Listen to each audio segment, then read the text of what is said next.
It's time for Dart Talk. Brought to you by thedartzone.com.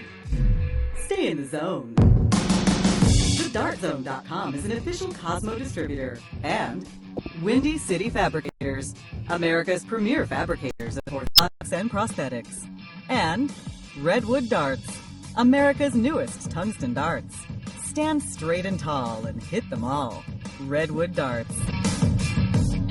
And now, here are your hosts, Mystery Mark and Steve P.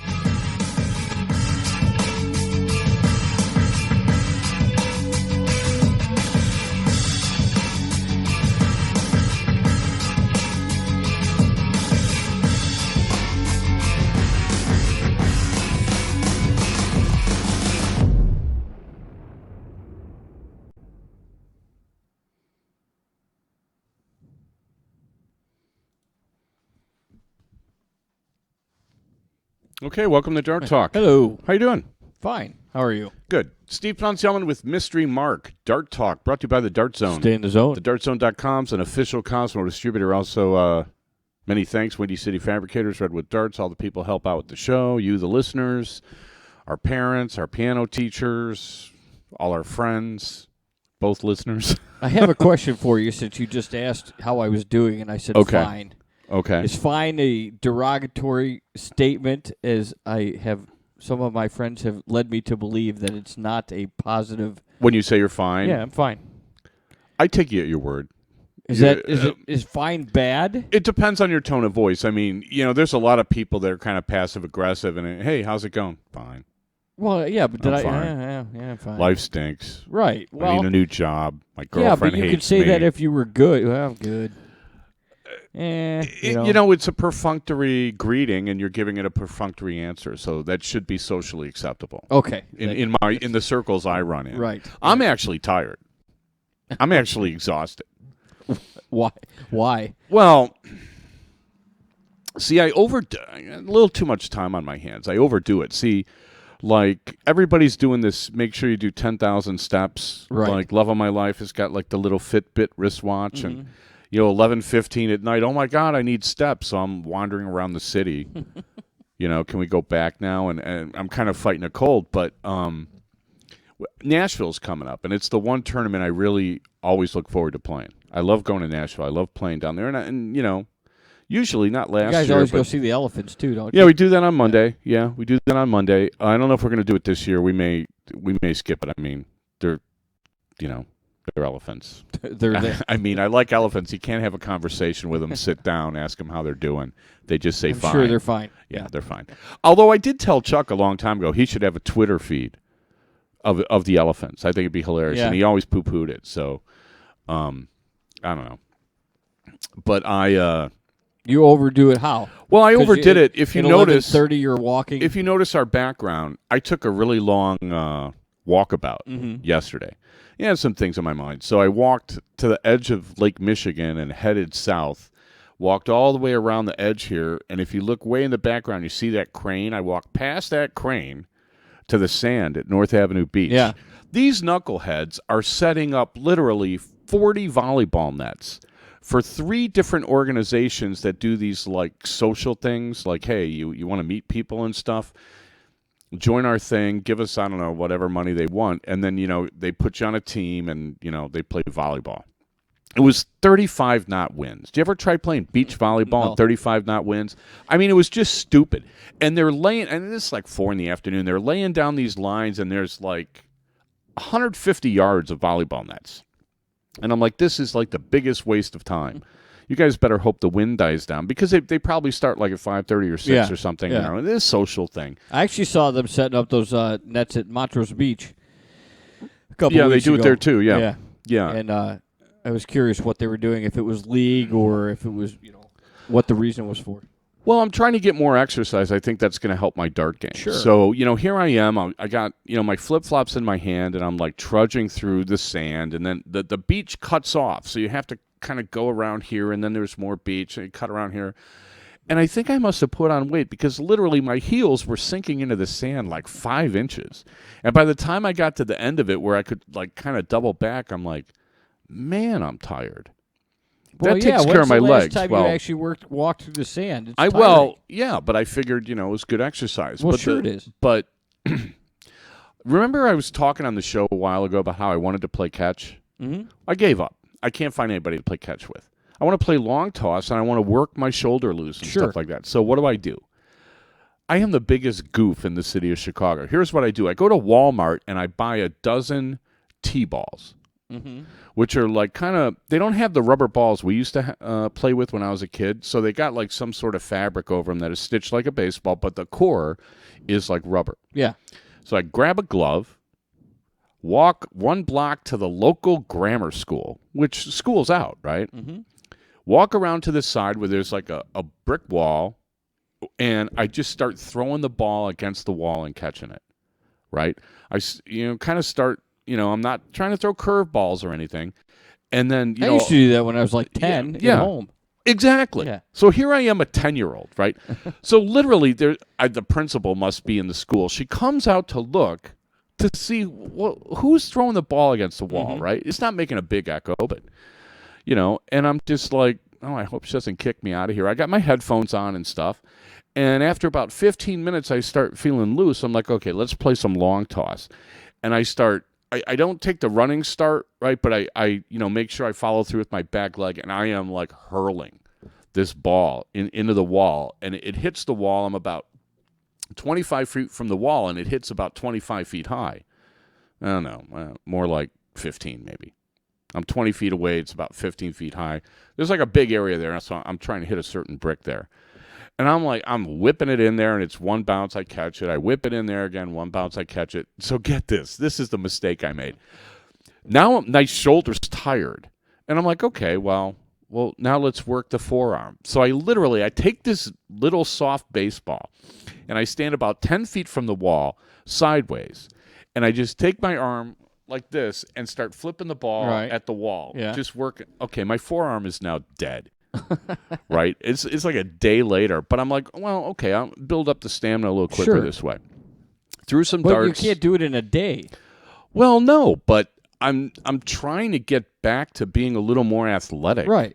Because I'm sitting around too every much. Day. Well, yeah, obviously, I didn't throw today, but I walked today. I think that's going to help my game more than anything else is actually getting off my butt and getting some exercise. At least I'm hoping. So Gumby's in the chat room. He ought to be happy about this. And then I'm going to tune up this weekend a little bit. By the way, anybody listening to the show, I need the recommendation. What's the best dart bar in Columbus, Ohio? I'm going to crash it Friday night. So if anybody knows a good dart bar in Columbus, Ohio, email the show, darttalk@gmail.com. Also, don't forget you could download the podcasts. Right. There's one baseball podcast. We didn't publish last week's, but iTunes, Stitcher.com, TuneIn.com. You could get the video on darttalk.us, and we got a website, darttalk.us. We're everywhere. We're omnipresent. We're not on Pinterest, and we're not on Instagram, but that may change. But we're also on Twitter at Dart Talk. We are going to disclaim everything before we go too much further. The views, opinions, rants, and rampages expressed on Dart Talk do not necessarily reflect individually or collectively those of our sponsors, co-sponsors, wannabe hosts, hearing-impaired critics, or those with a penchant for attitudinal dysfunction. We at Dart Talk strive to provide you, the listener, with an educational, entertaining, and fun-filled experience each and every week. If after the show you, the listener, find yourself feeling uneducated, unentertained, and or bored, we at Dart Talk consider that your own problem. Yeah, it's interesting. This is one of the few times that I've actually taken the picture myself. Right. In the background there. Well, yeah. It looks like a long walk from here, man. I'm looking at it. I'm like, wow, walk. That's a long walk. Mm-hmm. It was funny. The other thing I tried practice-wise, and somebody was in the chat room, talk about pre-tournament routines and stuff like that, and remind me to get to that later in the show. We'll be go a little more in depth on that. But the one thing I wanted to try was, remember I was talking about these darts I found in the drawer? Yeah. They have long hypo points. Which means? I think they're like 1.25 inches. Hypo points are the really narrow ones, but the point themselves is longer than what I normally throw, and part of the reason they're in the drawer is it doesn't really work with my grip to have really long points. But I figured I would try it. And it's amazing, with these long points, you could throw 30 darts in the Trip 20 and they'll fit. Right. I mean, I threw some ton 80s that were just stupid looking. And I was like, wow, check this out. But they just don't feel right. They feel awkward, so I'm going to use my normal darts for Nashville. I just, if you can throw long points, if your grip is such that it doesn't really get in the way, like, what would make your grip get in the way from a long point as opposed to... I have my fingers kind of touching the point. A normal pro grip, you might have your middle finger touching the side of the point. That's what most of the Brits do. All right. Ideally, you want all that off. You don't want to touch it at all. No, you don't. Right. But, my grip developed where the point would touch my ring finger. Mm-hmm. And even though I've tried to get the ring finger off of that, with the long points, I can only grip the very, very front of the barrel, and they don't fly right. For these, especially for these barrels, these are like kind of straight ring barrels. Right, I can't grip it back by the center of gravity and have the point where I need it to because I have long fingers, but they're not that long. Yeah, I got a cramp just doing that. So, but I got to tell you, it's of all the I've always said that the carbon fiber shafts definitely help my darts. The one thing that if you're out there looking for a way to help your game, the one thing you could do is get longer points. I firmly believe that you'll get more. Let me try your longer points. Well, you have to actually come out and throw. Oh, is that how that works? I mean, that's the other thing that I posted in the chat. The whole sitting around not practicing, not the greatest tournament preparation. Yeah, no, that doesn't work very well. Oh, by the way, what are we going to get to? What are we covering on the show? I actually made got some notes. PDC events. Oh yeah, the PDC. Well, had, we previewed what's this week's coming up event last week, so we're going to re-preview it because we might consider now Robert Thornton's in much better form than we suspected, and Van Gerwen kind of threw up all over himself. So we're gonna go back to what we talked about last week. Yeah, we'll cover the results of the PDC over the weekend, and then we'll update our picks for the World Matchplay, which is still I can't believe they're having it the same weekend as the Open Championship because I would think a lot of darters like golf. I don't know how many actually play, but it seems to me like they kind of go hand in hand. It really annoys me when they talk about the senior tour players throwing darts at the green when they're hitting wedges on some soft green where the ball almost embeds. I'm like, that's not really throwing darts. I don't know what you would call it, jarts. Lawn jarts. Jarts. Like throwing lawn jarts. So I don't really like that. I was in the chat room, and to be honest, it's the first time I've been in the chat room before the show in as long as I can remember, right? And there were a few people in there. You guys in the chat room, it's much better if you actually put your name there so we know who we're talking to. I don't mind that you log in as a guest, but it helps me kind of understand where you're coming from if you actually use your name. I mean, we use our names, right? I can't believe your parents called you Mystery. And your last name is Mark. I know, isn't that weird? It's weird. I've never lived it down. One question, because I usually try to associate some sort of timely photograph as a cover for the video of the show. Mm-hmm. So I picked, this week I put a crowd picture from the match play last year in Blackpool. And somebody in the chat room was like, well, how do we get there? And, I kind of jokingly said, well, as soon as porn stars start playing League, we're on our way. I thought you were going to say hop on a flight. What? Take you up Well, if they just want to get there, hop on a flight and go there. Oh. How do you get there? I believe Airplane. what they were meaning was how can we get events like this here in America? Mm-hmm. Aside from, crashing the Kardashian show and giving one of the Kardashian sisters dart instruction. Right, and having them throw darts in skimpy outfits. Yeah, I mean, it's kind of funny. I'm going to take the long way around the barn. Where are we on time? We got 1 minute. Okay, then let's just... I'll come back and I will expound on how we get from here to there. Or anyway, my take on things. And it's going to be kind of a long explanation. You're listening to Dart Talk with Mystery Mark, Steve Pronciano. We'll be right back.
Expressed on Dart Talk are those of the hosts. They in no way should be misrepresented, misinterpreted, or made to claim that the universe is against you, your family, your city, or the darting community at large.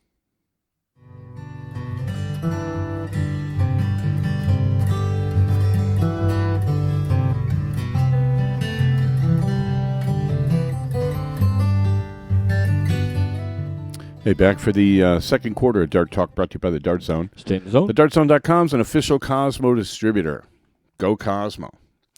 You watched they had the Major League Baseball All-Star game last night. Yes, and then they did. The night before they had the Home Run Derby. Mm-hmm. Did you watch any of that? I did a little bit, yeah. Let's talk Home Run Derby first. Do you watch that all the time? Like Not every year? Not intently, but I would say it's on my TV every year. Yes, I probably watched it. Jill thought for it was the most part. Jill thought it was really boring. She doesn't even watch it. She thinks it's just like, well, it's just you just sit there and watch the guy hit a home run, and you watch the ball land in the air, and then there's another one, and another one, and another one, and it's like, so what? Is kind of her take on it. They changed the format this year. But it's fun. I mean, the whole point is it's fun to watch how far these guys hit the ball, and you know. You really have to see it in person to appreciate what a 470-foot home run looks like. I mean, it's really quite something. The moon shots that some of these guys hit, which is like, you got to be kidding. How can you hit a ball that high? But I don't think it's boring. I mean, it's just it's entertaining. It's not must-watch TV by any means, but it's entertaining. Well, the reason I bring it up is I watched the game last night, and I thought it was like a horrible broadcast. I thought the broadcast quality, I thought the commentary was horrible. I thought like this Erin Andrews that they've got asking questions, what she thinks passes for wit, doesn't get by the smell test. As far as I'm concerned, it was insipid and it was stupid, and the players thought it was stupid, and they're polite enough not to say, golly, why are that's you asking me stupid. this question? And I thought Joe Buck was horrible, and I usually like Joe Buck, and they were flat, they were uninteresting, and then they had like Pete Rose doing the pregame, the postgame, and then taking a bow before the game, and I'm like, well, for a guy that's banned from baseball, I'm sure seeing a lot of them. Mm-hmm. So I was confused by that. But, we're talking about how do you get darts into the big time? How do you fill arenas and stuff like that was the question the guy had. I was wondering where you were going with this. The question the guy in the chat room. And, the two things that the PDC has added is wagering and sex appeal. Mm-hmm. Now, the sex appeal is pretty much like the little walk-in stuff.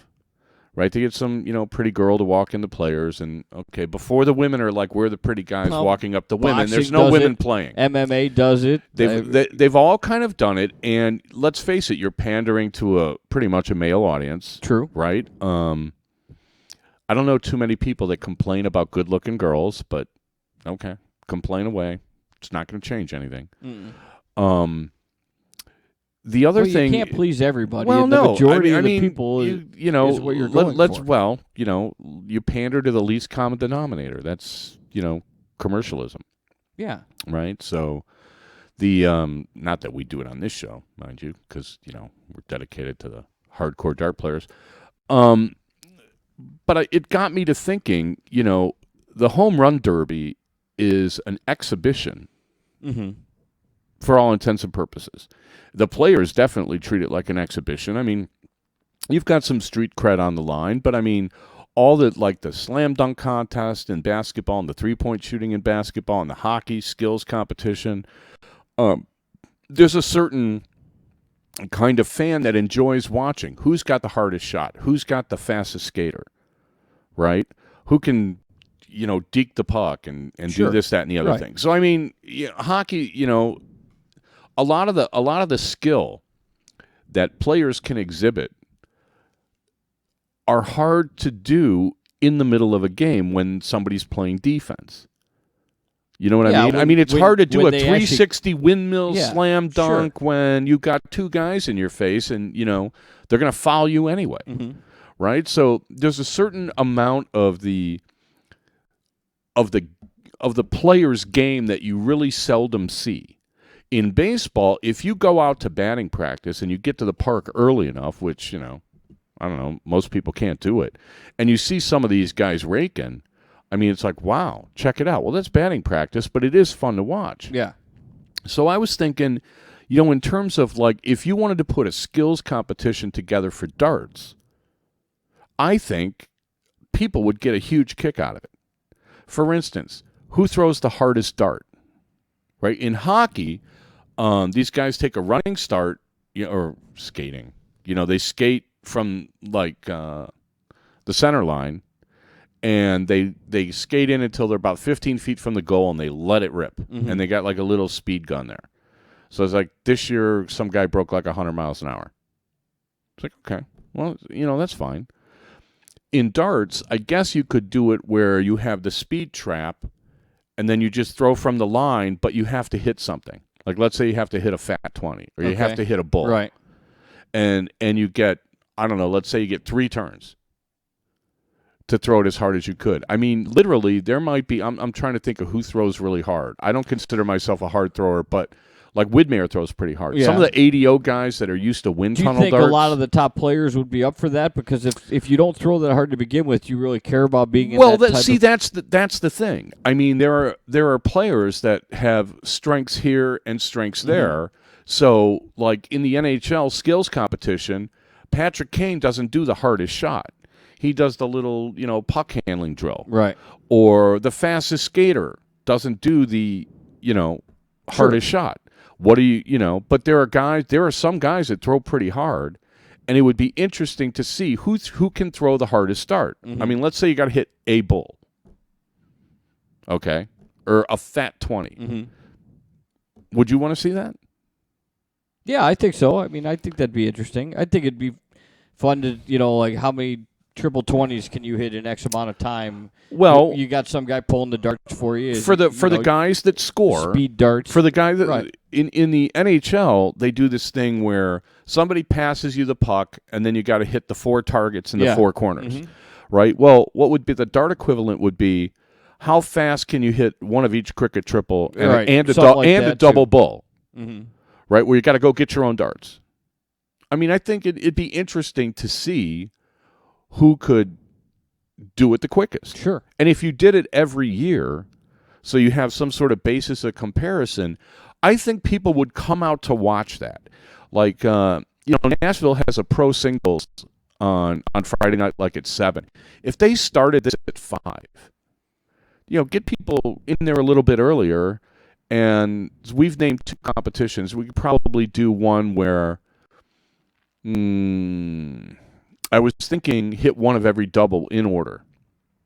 Okay. You know, double 1, double 2, double 3. Get your darts. Keep going. You know, and see. You could do it like 4 boards at a time. You could get 16 people. You get, you know, 1 on each of 4 boards. Yeah. So everybody can stand back and watch. And then the first one done advances to the next round. Right. And then you do that with 4. So you could get 16 people doing it.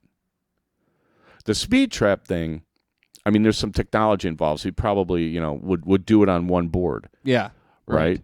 So but it also doesn't take as long, so you can do it on one board. The triples thing where you got to hit one of every cricket triple and a double bull. Mm-hmm. I can see some of the guys that play really good cricket doing that relatively fast. Sure. What is it, a perfect 7 darts? Right. Because you only have to hit one bull. So 3 rounds, what does that take, 10 seconds? Yeah. I mean, I think that'd be kind of cool, especially when you get down to the final 4. Mm-hmm. I totally think people... Now, would you pay to watch that? Is the next question. Because until you start actually getting people to pay money for things, and this was something that happened... This is a dynamic that I noticed, like in the club scene in L.A. Did I ever tell you about? Well, I just don't know if, to answer your question, I don't know if if you're first starting it, no, you're not going to pay to watch it. You need. See, okay, let me run this by you. There was a club that a guy I know opened up in L.A., and I was kind of a friend of his, right? He doesn't have a lot of money, and he's like, hey, would you mind helping out on the door tonight? And I'm like, well, what do I got to do? He's like, well, just help him card people and just basically just stand there, right? Okay, fine. I'm Oriental enough looking where they think I know Kung Fu. I mean, because I'm not 280 pounds, right? Well, it turns out the other guy is a walking muscle, like a off-duty Pasadena detective. But the funny thing was, we stood there at the door, and people started lining up. And we said, well, can't go in yet, can't go in yet, can't go in yet. So I forget the guy's name. He's like, go ask Sean where we're at with letting people in. I'm like, okay, I go in. There's 3 people in the bar. There's a line. Now the line is up to 50.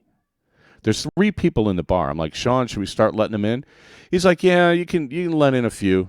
And he had kind of told me who to let in and who not to let in. So there are people that are cutting the line. Right? All right. From time to time. And so I'm out there for, I don't know, a couple of hours. But the funny thing was, people drive by and see a line, and they're like, well, there must be something going on. So right away, they want to do it. Right? Because, wow, sure. check it out. Yeah. Okay? Well, if you're giving something, go, if you're giving I ain't something, waiting in that line. If you're giving something away for free, isn't your initial reaction, well, it's not worth much then? I don't know. They were giving Slurpees away for free in the 7-Eleven the other day, and there's just people. But that's something you normally pay for, and it's a one-day, freebie. All right. Right? They're trying to hook you on Slurpees. Yeah. Right? Okay, I get that. Like, if the Cubs score so many runs, they give you a voucher for a free raffle ticket. Right. Try to hook you on the lottery. Right? This is something different, though. This is like, if it's free, then why should anybody pay for it? But once you start charging money, it's different. Mm-hmm. Whoever buys a ticket to something is immediately invested in whatever that activity is. Sure. You went to the aquarium yesterday. Right. Right? Well, the aquarium, you pay more attention to the aquarium when you pay $10 or $15 to get in. The Lincoln Park Zoo, you just walk in, it's free, you wander around, well, I'm tired, I'm going to go home. Oh, well, you want to see the llama? Okay, let's go see the llama, then I'm going to cut out. Right. But the minute you put money on it, it's different. You have now to see it's everything. like, well, yeah, I paid for this. Right. Now, what do we got? Right. See, that's where the dart promoters, I think, have I don't want to say they've missed the boat. They haven't really considered how to market to a mass audience, how to get people to pay money to come and see a show. And this, once all this exhibition stuff is over, then you have a real tournament. But it's fun. Everybody can appreciate how many bullseyes can you throw in a minute? Go. Right. I Right? think that would be fun. The players don't. The players, I think, by and large, the ones that I feel like I know decently well, would have the same approach to this as the baseball players had for the home run hitting contest. Yeah, you want to win, but it's more about having fun. I want my dad to pitch to me, and Bryce Harper, his dad was hurt, so he's like, well, if my dad's not pitching, I don't want to do it. Todd Frazier's brother's pitching to him. I mean, it's just sort of like a fun activity. I'm going to try and hit as many bullseyes as I can, and if you hit one more than me in the allotted amount of time, so be it. Yeah, but I think it was fun. I think that sort of thing would help, especially a novice, appreciate some of the skill that the top players have that they don't show in a match where, they've been playing all day, stop, start, stop, start, stop, start, and now, you're winning with 19 darters and no one's impressed. Oh, I know what I agree. mean? I could, if you watched it as an amateur darter and somebody that likes the game, if you watch something like that, I could totally see a bunch of people going to the dartboard the next day and trying to see how many bullseyes they could throw in X amount of time and then they'd just be like, wow. Yeah. I only hit 8. And if a couple of the top pros thought it was a silly idea and didn't want to do it, then I'm sure we could find somebody else to step up and do it. I mean, not everybody joins the slam dunk competition or the home run derby. Right. For instance, look at somebody like Bob Seneve. I could see Bob Seneve wanting to do the cricket thing, hit the triple and the thing. I don't know if he'd want to do the double thing. I don't see him doing the hardest dart thing. Yeah, I guarantee you there's a lot of people that aren't going to do that. It's not worth it for him. Well, that's not their throw. Well, why would you do the hardest dart thing? To try it. Yeah, but I mean nobody's going to try a slam dunk contest when they're 5 feet tall. Right. Unless the rim's 8 feet. Right. You know what I mean? But I could see this as being something different that people would watch to get them in the hall, right? So, hey, there's a blind draw later. These guys are all going to play, la-di-da-di-da. This is the sort of promotion and the kind of thinking that the individual tournaments need to employ if they want to start bringing different people into their venue. Right. We have all these scattered tournaments, and no one really tries to do anything. You got to start somewhere. Did you see the stats of the home run derby when Frazier won it? He's the second person ever to win the home run derby at his home field. The first person to ever do it was Ryan Sandberg. He won the home run derby? 1990. This is my point. You have to start somewhere. The home run derby in 1990 was 2 people. There were a total of 5 home runs hit. Ryan Sandberg hit 3. Who'd he beat? I don't know. They didn't show it. So that was so they started a home run derby. So you have to start somewhere. You got to start somewhere. That's my point. Right. So that evolved into what you have now, and so you want the tournament promoters. They're scared. Well, start something. If you're the first to do something, if it can evolve into something greater 10 years from now, then you started something. Do you get people involved? Yeah. When every 4 years when the Summer Olympics are on, do you watch anything? I do. What do you watch? I like watching all of it, really, whatever, depending on what time I have. I'm a little more down on the fact that I liked it better when pros weren't, when it was a truly amateur Olympics. When was that? Well, I mean, when you didn't have NBA players playing and you didn't have... Oh, in the basketball? Yeah, well, that, and I mean, now it's just evolved into more and more pro athletes in all other sports doing it, but, even like a rowing competition and things like that are interesting, and, badminton and watching stuff like I just liked watching it, all that kind of thing. I remember watching Steve Prefontaine run and finish 4th in the I think it was the 5,000 meter in Munich in 1972, and the next day I went out and ran.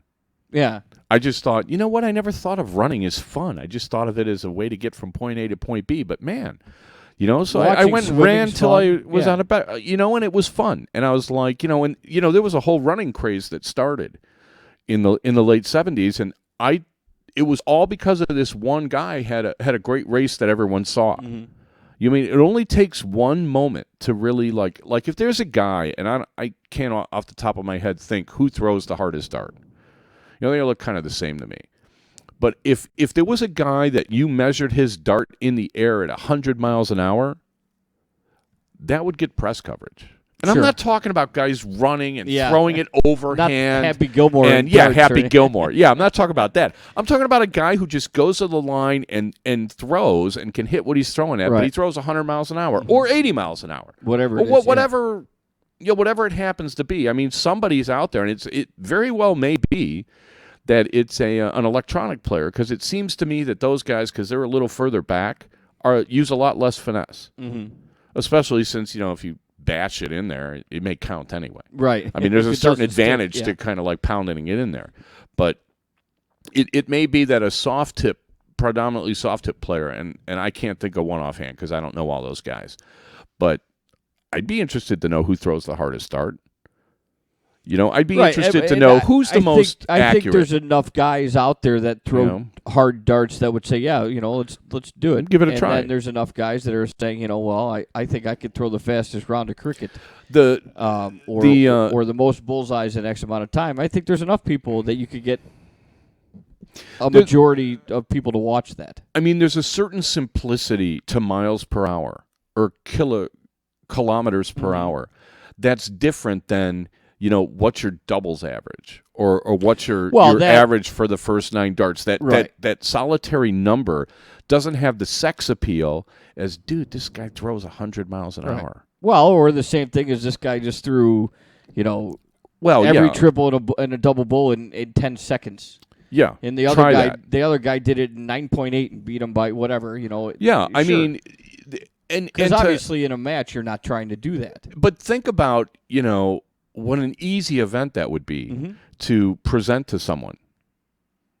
It's much easier to present something like that than it is to present a dart match, where first you have to explain what I'm talking about to, just people that aren't in the know, right? Casual fans, what have you. People that don't really know much about darts but went to, that's another thing. Remind me, Walmart darts. Okay. That's another thing. Where are we on time? We're ready for a break. All right, we'll come back. Walmart darts is next up. You're listening to Dart Talk with Mystery Mark. We'll be right back.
Dart Talk agrees to adhere to the Geneva Convention in treating fairly its prisoners in their war against lackluster darting administration and behaviour.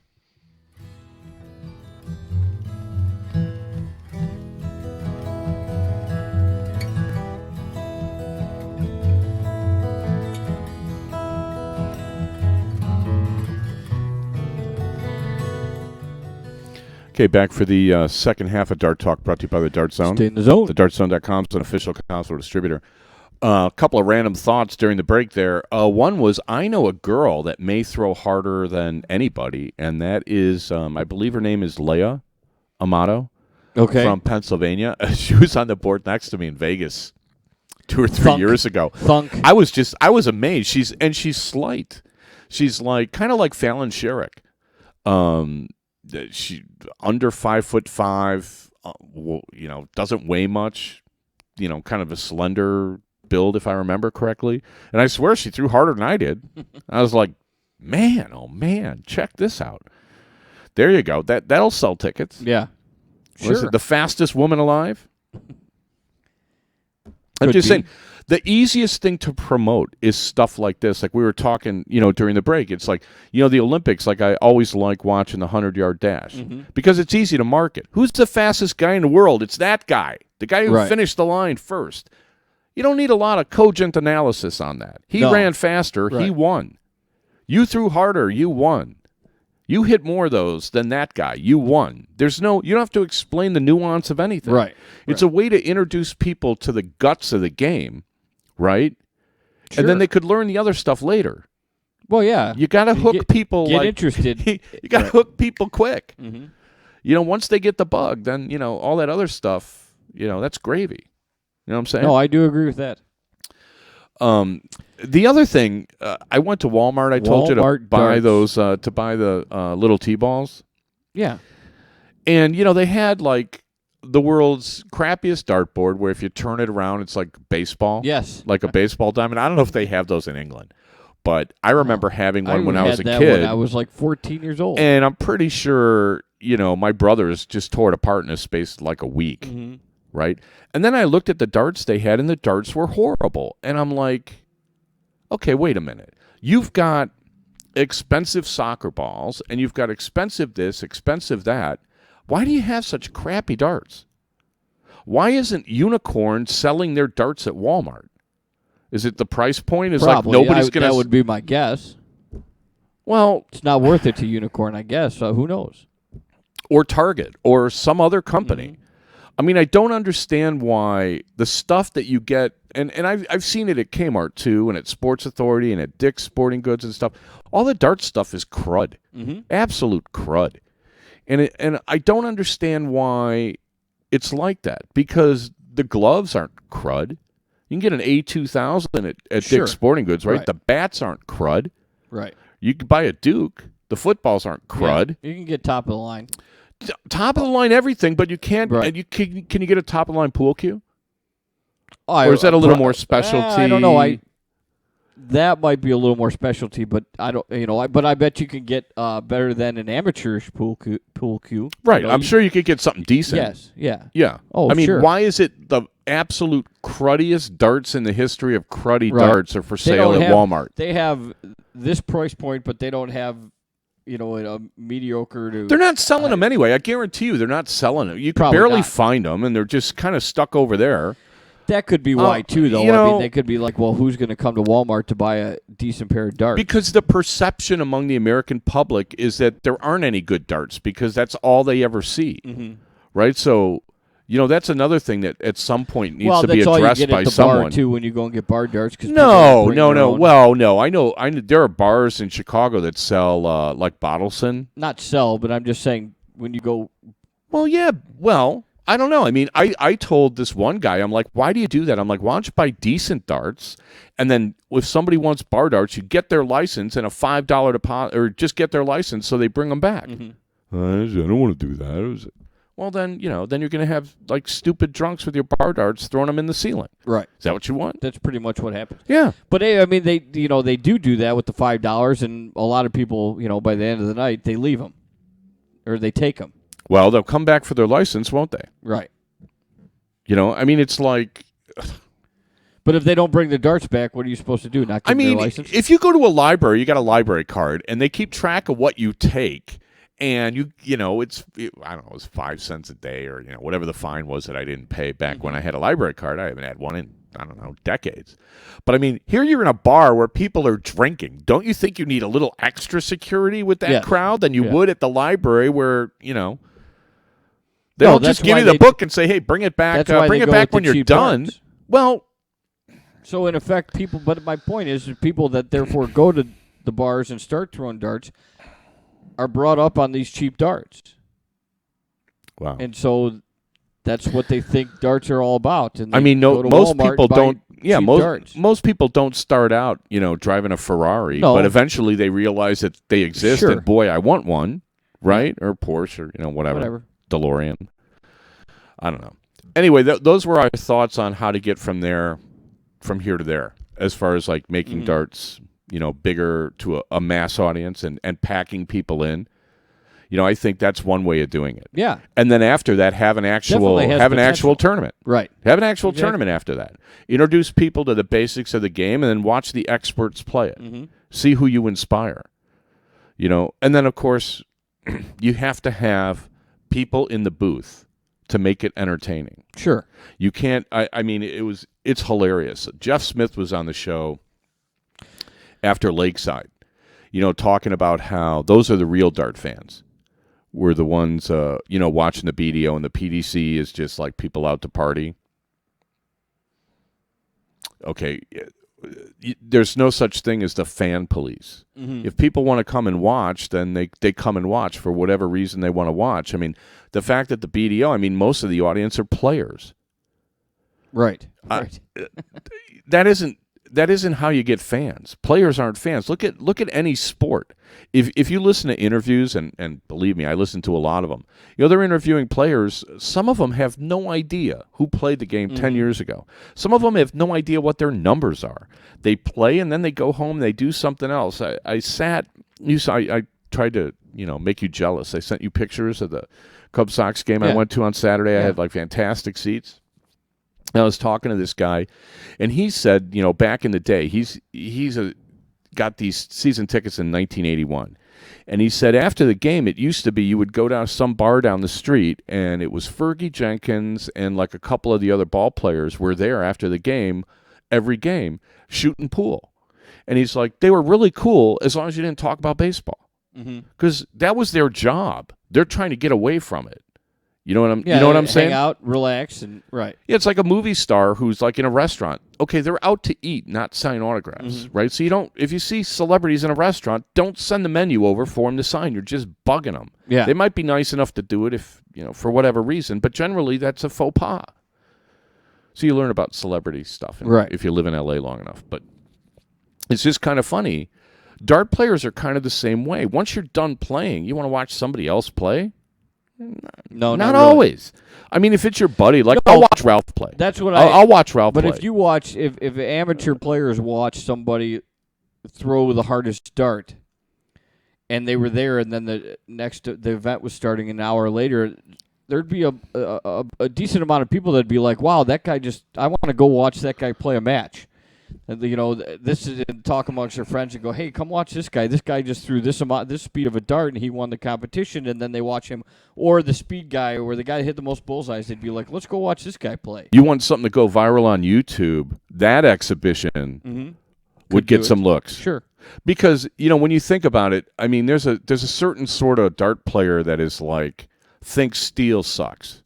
There's a certain sort of dart player that thinks electronic darts suck. But everybody can appreciate who threw it harder. And I could see guys kind of like, I think I'm going to go with the speed flights here. I'm going to go with a heavier dart than I normally, just the way the home run derby guys are using different bats. Yeah, exactly. Right. Yeah, which dart's going to go through the air quicker? I could see guys messing themselves up too for the event. Well, it's, it's the same with the home run derby. That's what people are worried about. It's like, oh, you're going to mess up your stroke and all this stuff. I don't know. It's an added dimension, I think, that we need. I think you need some glitz. I agree. You know what I mean? So that's where all that was coming from. I think it would be fun. Where are we now? Did I do that? I did that. Okay. PDC. We're already due for our third break. If you got it, have I been yapping that long? The second segment went a little long. Okay. All right, quick break. We're going to come back with a PDC wrap up. You're listening to Dart Talk. I think my mouse is dead. No, there we go. Oh, maybe it is dead. Look at that. Okay. Well, technical difficulties. We'll be right back.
you are now and forevermore warned that you consume this show at your own risk, and that Dart Talk cannot be brought to justice in any court or by any government, including and not restricted to the grand spaghetti monster of the Triple 20.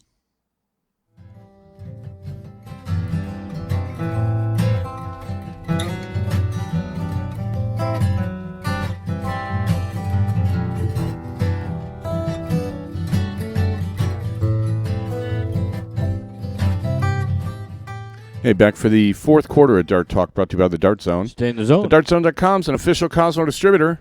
Also, many thanks to our listeners, people around the world, Windy City Fabricators, all the people that help with the show. We do appreciate it. Going on, this is our 5th year of this thing. I'm still in shock when Hey, Chris, hard for me to wrap my head around running of that. the darts, people run from the hockey towards the board, but try not to get gored by a dart. Oh, dear. Well, there is a certain amount of bloodlust in the American population. That might be popular.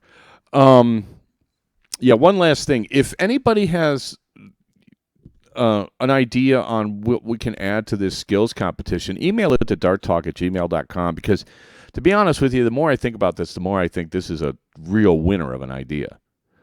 And we'll just leave it at that. The PDC had a big they had a tournament, European Championship in Dusseldorf last week, and kind of a surprise winner.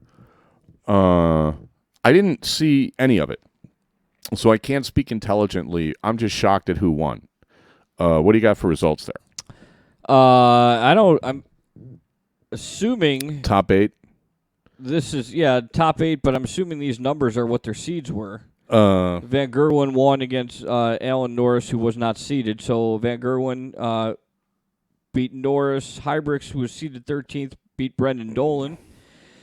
Brendan Dolan was seeded 5th? Yeah. He's going to drop like a stone. And these are like the old PDPA ratings, I think. This is not like the PDC ratings. Wade was seeded 2nd, won 6-3 over Vincent van der Voort. Thornton seeded 11th, 6-4 over Jelle Clausen, who was unseeded. Now, I bet you those guys, I bet you Clausen and van der Voort would be all over this who throws the hardest dart. Really? Well, they definitely throw fast. I don't know if you would want to do a who throws the fastest thing. Like how fast can you throw 3? No, I don't think so. Yeah. I'm not sure that's really... Right. I think it's more natural hardest if you just, that's you think? Just naturally what you do, and you might put a little more emphasis on it for that little Well, but you still have to hit the target. But you still have to hit it. So just throwing the fastest, I don't think that really... So if you get 3 darts, you'd kind of like cruise the first one in to make sure you have one that counts, like in a slam dunk, and then you're going to try to hammer a couple. Right. Yeah. Okay. Then in the semifinals, you get a couple upsets. Hybrix beats Van Gerwen 6-3, and Robert Thornton beats James Wade 6-1. Yeah, now I don't know. What do you think's a bigger upset there? You think Hybrix over Van Gerwen? I think Hybrix over. I mean, even though Hybrix has been playing pretty well lately, I think beating the best player in the world, really, what has Hybrix won lately? I think that's a big upset. Yeah. Yeah. I mean, from a betting standpoint, I mean, I'm sure you would have gotten better odds on Hybrix than you would have on Thornton. Right. I mean, it's not like James Wade's been like a big world beater lately, but he had a good tournament. He had a good showing. Yeah. I think that's a really big. I think that it's great for Hybrix. It just shows that how well he's been playing. It's kind of funny. I mean, we don't have stats or anything. No, but the short format stuff, the whole race to 6 thing, I'm kind of done with. I mean, I understand that they have all these events and they do it, but I don't consider those at all as meaningful because it's almost like a best of 3. It's like, did you win that? Okay. Oh, good. Means nothing to me. I agree, but it's like winning the John Deere Classic last week. I mean, is that really meaningful? Well, to the one guy that's never won a PGA Tour event, yes, it is. But you look at the field. You look at the strength of field. When we first did our ratings, we tried to quantify strength of field because the tougher the field, the more prestigious the win. Right? Yeah. I mean, if it's the Masters and nobody shows up for some reason because the players are boycotting, and you end up with a field of I don't know, invalids or something, and you happen to win, are you going to brag about that? You're still a Masters champion on the board. Don't get me wrong. There's an asterisk on that. You beat Van Gerwen, that's great. Wow. Hey, I mean, it's not like that was a weak field. Oh, no. I mean, but to Hybrick's, even though it's only best of 6, he still won a tournament. Is it the upper echelon of tournaments? No, but they have. But he didn't win the tournament, did he? Oh, well, no, he did not. Yeah, see, you beat Van Gerwen and then to Robert Thornton, and he got thrashed 6-2. 6-2 is kind of a beatdown. Yeah, and it's again, it's weird. It's like I'm convinced that Robert Thornton thinks he's a better player than Kim Hybricks, and I'm not sure about the other way around. Okay, Hybricks just strikes me as, and maybe he'll get there. Maybe he'll get to the point where he brings his A game more often. But he just strikes me as being a little bit too, like, emotionally high and low compared to somebody like Thornton, who's just always steady. And he's going to play his game, and he may get, kind of diffident when things aren't going in. But I see a little more tenacity in his game. Hybrick shows tenacity on his face, but it doesn't always translate to his hand. Well, maybe you know what I mean? The more and more you get involved, get closer and closer to winning, maybe that's going to, start giving him that extra, bump to get over the edge and start winning these things. Yeah, I mean, there's a lot to be said for experience, at the top levels. And if you look at any sport, I mean, people have to kind of work their way up there. He's got to learn from this loss. Yeah. He beats Van Gerwen, and now, what happened to, did I not play as well? Did I get beat? Did, focus, whatever, you get, it's Do I weird. need that more intensity that you're talking about? Well, you hear people talk about players not getting too high and too low. When you get too high after a win, and then you have to, get back up again for the next match, that's difficult. You see it in team sports sometimes, too. After a big emotional win, guys are flat the next game. Absolutely. I mean, it's like it's human nature. Yeah. But, in the course of an event, you have to manage that and not get too high. I mean, you're playing some guy that, you really want to get by because he's from your hometown or your home bar or your league or something, and then you beat him and you're all happy because now you got bragging rights, and then in the next round you got some dude from, I don't know, Iowa that you don't even know, and all of a sudden he's raining ton 40s on you, and it's like, hey, you know what? Yeah. The event's not over. The event's not over. What have you really won? All you've done is advance. You haven't won anything. Yeah. So, that kind of focus. You look at the top players. They don't get too high or too low after a single match. They wait until the final, right? And I think that's they all have that in common. Are we out of time? Let's do. No, we got a couple minutes. We got a couple of minutes. Yeah. Let's revisit and see if we want to amend any of our picks for the match play, which is starting, I think, tomorrow. Should we run down the matches real quick? Yeah, run them down. We'll zip through them real quick. Van Gerwen against Benito van der Pas. Justin Pipe against Jamie Lewis. Simon Whitlock, Yeli Clausen. Ian White against Stephen Bunting. Peter Wright against Kim Hybricks. Mervyn King against Andrew Gilding. Adrian Lewis against Joe Murnan. Michael Smith against Gerwin Price. Phil Taylor against John Henderson. Raymond Van Barneveld, Andy Hamilton. Chizzy against James Caven. Robert Thornton coming off his win against Keegan Brown. James Wade against Kyle Anderson. Brendan Dolan, Vincent Vandervoort. Gary Anderson against Steve Beaton. And Terry Jenkins against Menser Sulovic. Anything jumping out at you there? I mean, between the two of us, you're the gambler, so. We actually talked about this last week. Where was the one? One of the best odds that we talked about was. Hold on, I got to find it real quick. Okay. Looking at that, the Brendan Dolan match. I don't know if I picked Dolan last week, but I think I might be off of him. Okay. It's a longer format, of course, but I'm not a big Brendan Dolan fan. I mean, I don't see him as his bad games are horrible. Right. Everybody's A game is pretty competitive with everybody but the top maybe 4 or 5 guys, who just have that extra gear. Like Van Gerwen's got that extra gear where, he can start averaging close to, 118, 120, whatever. I mean, there aren't too many guys that can do that for longer than a couple of legs. So you look at the guys that can do it for a sustained amount of time, and they're the favorites. Right. Van Gerwen and Anderson and Taylor and. I believe we liked Kim Hybricks last week. Did we? And he's getting good odds on him, and then now he's coming off a finals loss. Yeah, so you're thinking the price on Hybrick's probably change. That still looks like a pretty good match. I mean, I'm not convinced Hybrick's is a better player than Peter Wright, but Peter Wright's done almost nothing this year. So, yeah, I would have to think Hybrick's is at least the hot player right now, going into the tournament in much better form. I don't know what that and 250 gets you a cup of coffee. Did you like Metzer or Sulovic? I thought that was like the trap match. Yeah, Sulovic over Terry Jenkins. I thought that's some good odds there. Yeah, but Terry's so good. Right. That just seemed to be if you're having a really good day and you want to take a long shot, I thought Metzer Sulovic that would be it. Would be good. I don't know, Henderson, you could probably get awesome money on Hendo against Phil Taylor. I mean, Taylor's basically owns Blackpool. Mm-hmm. I mean, I can't imagine Henderson beating him, but if you're having a really good day and you got you're playing with the house money, I'd put house money, John Henderson wouldn't be bad. There was one other one I thought. The Keegan Brown match. Keegan Brown's playing Robert Thornton. Yeah, Thornton just comes off a win. Close to even money. Yeah, see, I'm still thinking, Thornton's got to kind of, get down off the win, get back up, and get it all together. And this Keegan Brown kid, if he doesn't do it this week, fine, but he'll be doing it at some point in the future. I like his game a lot.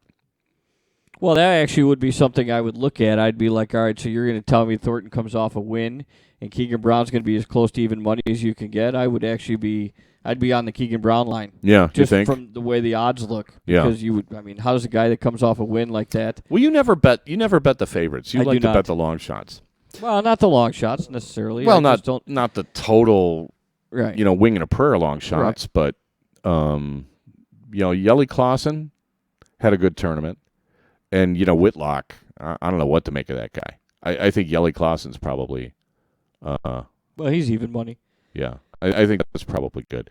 Ian White, Stephen Bunting is going to be a good match to watch. I wouldn't pick a winner on that one, but that's one match I kind of circled in my head. It's like, let's see where these guys are at. Because for a while, Ian White was playing so great. How long is this? Is this just the weekend? Yeah, I think so. Yeah, so they play a lot of legs. Yeah, they start tomorrow. Yeah, they play a lot of legs. 19 in the first, 25, 31, well, it's a race 30, to 10. 35. Well, it's a race to 10 and then race to 17. 17. Race to 17 in the final. 18. 18. Race to 18 in the final. 16. Yeah. Win by 2. So you 18, can go. Yeah. I don't know that they do deciding legs. I think you have to win by 2. It's a race to 13. 13. In the second. It's best of 25. Oh, yeah, race to 13. Okay. Race to 13. And then Spacing 16. Out. And then... what's the semi? 33. So that's 17. 17. And then 18 is the final. And then 18 is the final. I'm pretty sure you have to win by 2. So those matches could go longer. That's part of the reason I like this format. Oh, we'll wrap up with this one thing. I was watching HBO. Yes, each game must be won by 2 clear legs. Yeah, I was watching this thing. Andy Samberg was on SNL for years. He would do like the rap parodies and stuff like that. And I always thought he was kind of underappreciated. He did this thing on HBO that if he would have been on darts. Did you watch it? I watched it. I haven't watched it yet. I watched the tennis thing? The tennis thing. Is it funny? Was like, it was at some moments I was cracking up, pounding the floor. I want to watch it. And then other stuff I was like, well, that's a little sick. But it was like 45 minutes long, and after about, because I kind of had to go, I fast forwarded just to see who would win. It's 7 Days in Hell, I believe. 7 Days in Hell, and let me tell you something. We talked off the air a while ago. I wanted to do like a Sid Finch on darts. Yeah. This is like a twisted Sid Finch on tennis. Okay. And had he instead of tennis, if it would have been darts, it would have been infinitely more funny. So watch that this week. We'll talk about it next week. You got to see that. It's pretty good. All right.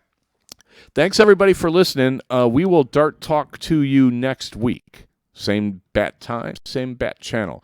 Thanks for listening. Everyone take care. We'll see you next week.